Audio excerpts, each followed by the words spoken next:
बिस्मिल्लाहिर्रहमानिर्रहीम। अस्सलाम वालेकुम। आज हम बात करेंगे दो अहम केसेस के हवाले से। दूसरी बीवी की बायाबी के लिए अदालत में एक दरख्वास्त दायर की जाती है और अदालत में बड़ा दिलचस्प मामला तब होता है जब पहली बीवी अदालत पहुंच जाती है, दूसरी तो नहीं आती। पहली बीवी आ जाती है और अदालत उसको भारी जुर्माना भी आयद कर देती है, उस हस्बैंड को, खामद को, और जेल भी भिजवा देती है। और बड़ा ही दिलचस्प केस है, बड़ी दिलचस्प सूरत हाल हुई। और साथ हम बात करेंगे इस्लामाबाद में, जो इस्लामाबाद कचहरी में खुदकुश हमला हुआ था जिसमें कई मासूम जानें चली गई थी, उसका फैसला आया है और बदकिस्मती से नामजद मुलजमान को बरी कर दिया गया है, ट्रायल कोर्ट से ही, हाई कोर्ट से नहीं, ट्रायल कोर्ट से ही। और ये जिस इहाते अदालत में ये हमला हुआ है, उसी इहाते अदालत की अदालत ने मुलजमान को बरी किया है, क्योंकि मुलजमान को पुलिस ने इन्वेस्टिगेशन में इतना फ़ायदा दिया था कि वकला की डेथ हुई, जजेस का जो मामला था उसके बावजूद इसमें कुछ ना निकला। 8 साल कबल इस्लामाबाद कचहरी खुदकुश हमलों में नामजद 5 मुलजमान को बरी कर दिया गया है। फैसला जज ताहिर महमूद ने सुनाया।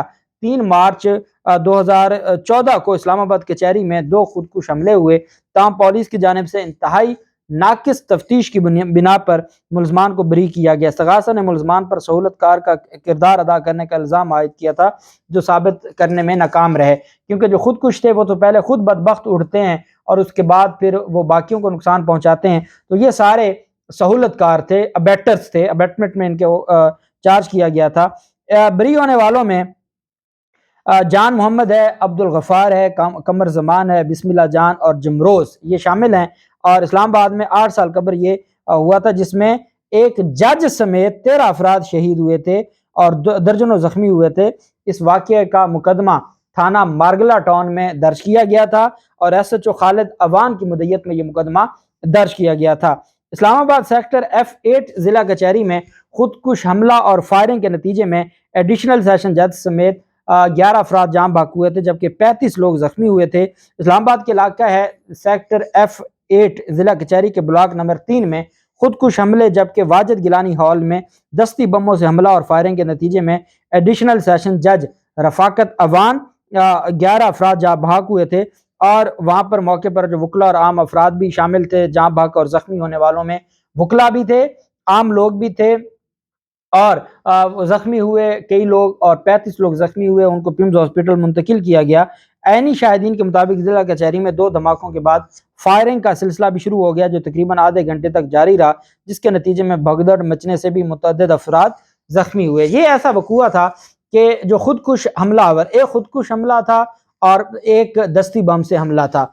अब जो दस्ती बम से हमला था वो तो किसी बाहर के आदमी ने किया था। वहाँ आधा घंटा फायरिंग होती रही, वो भी खुदकुश हमले वाले ने तो नहीं की, वो और ही कोई करता रहा। लेकिन पुलिस किसी, जिसमें एक जज, कई वकला और शहरी, उनकी जान चली जाए, 35 लोग जख्मी हों, मौके पे दर्जनों लोग देखने वाले हों, ऐसे केस में भी पुलिस, इस्लामाबाद पुलिस, नालायकी की भी कोई हद होती होगी ना, ये सारी हदें क्रॉस कर गई है।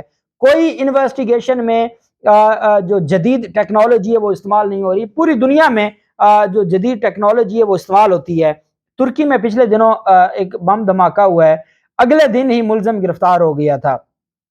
तो ये हमारे यहाँ क्या है, हमारे यहाँ ना कोई इंसाफ है, ना कोई कानून है। इसी वजह से तो मजबूरन आर्मी अदालतें बनानी पड़ गई थी कि हमारी जो सिविलियन अदालतें थी वहां तो केस साबित ही नहीं होता। हमारा जो कानून है, कानून शहादत 1872 का, जिसको इन्होंने सिर्फ नाम तब्दील करके 1984 का किया है, जो लॉ ऑफ एविडेंस था उसका इन्होंने सिर्फ नाम चेंज करके, थोड़ी बहुत अमेंडमेंट करके, तो इन्होंने 1984 बना दिया कानून शहादत। लॉ ऑफ एविडेंस से कानून शहादत, ज़ियाउल हक ने कहा जी इस्लामी कानून आ रहा है, उसका नाम इस्लामी बना के वही जो तरतीब थी 1872 वाले कानून की, वो तरतीब चेंज की और उन्होंने वो 1984 का कानून बना दिया। कानून वही पुराना है, CRPC वही पुरानी है, पिनल कोड वही पुराना है। और पुलिस की जो तफ्तीश का तरीक़ेकार है, पुलिस जब मिडिल पास, प्राइमरी पास और मैट्रिक पास लोग नीचे से तरक्की करते करते सब इंस्पेक्टर और इंस्पेक्टर तक जाते हैं, DSP बनते हैं, और उनको ना उनकी कोई तरबियत होती है, ना उनको लॉ आता है, ना उनको CRPC आती है, ना पुलिस ऑर्डर,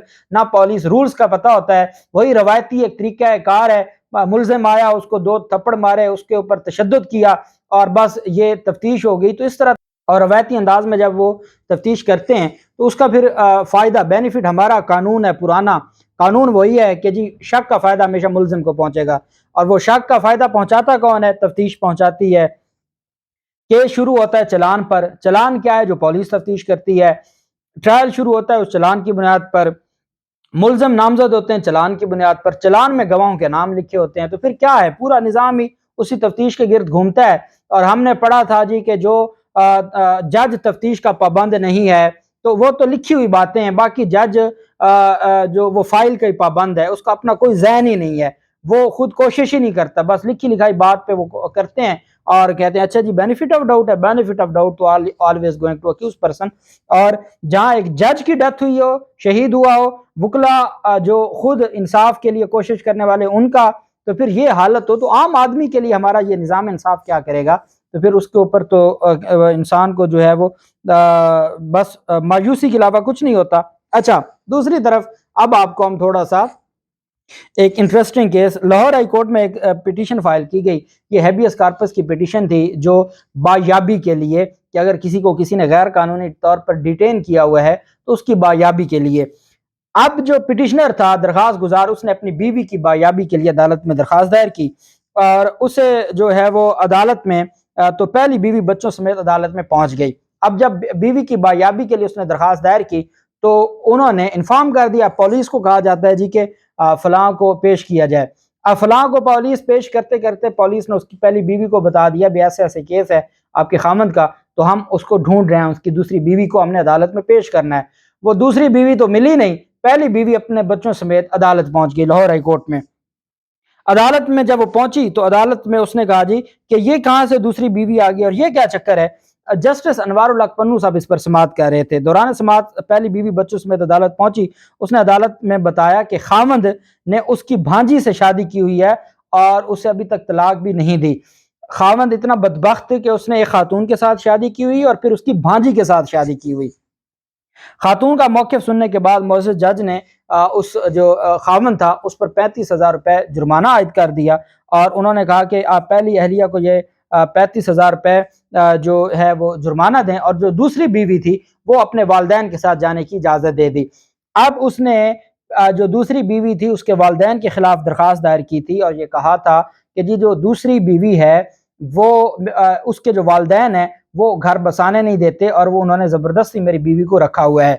اب پہلی بیوی نے جب یہ بتایا کہ یہ جو دوسری بیوی ہے یہ تو میری بھانجی ہے اور یہ اس نے زبردستی شادی کا یہ تماشا رچایا ہوا ہے، اس پر پھر عدالت کی جانب سے کہا کہ جی اس کو جو ہے وہ عدالت نے کہا کہ اس کو جرمانہ دیں 35,000 روپے، جبکہ دوسری جانب جو مشتاق احمد کے وکیل تھے انہوں نے کہا کہ سائلہ احمد اپنے خاوند کے ساتھ جانا چاہتی ہے، جس پر عدالت نے درخواست کی کہ کوئی کنویں میں چھلانگ لگانا چاہے تو کیا عدالت اس کی اجازت دے دے گی؟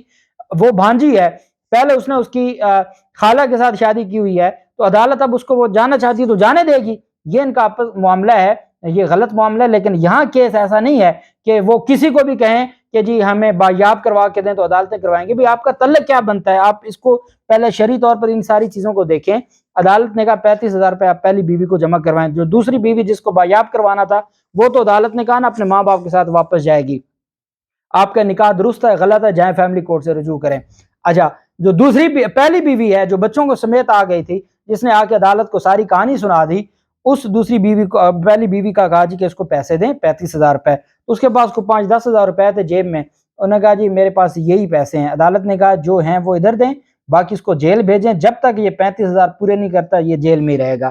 تو یہ عدالت کی جانب سے جسٹس انوار الحق پنو صاحب نے یہ فیصلہ دیا، بڑا دلچسپ معاملہ ہو گیا، اور اس میں بدقسمتی بھی دیکھیں کہ اس نے ایک خاتون کے ساتھ شادی کی اور پھر اس کی بھانجی کے ساتھ شادی کی، کوئی شرم نہیں، کوئی حیا نہیں۔ اللہ پاک ایسے لوگوں کو ہدایت دے، اللہ پاک سب کو ایسے لوگوں سے محفوظ رکھے۔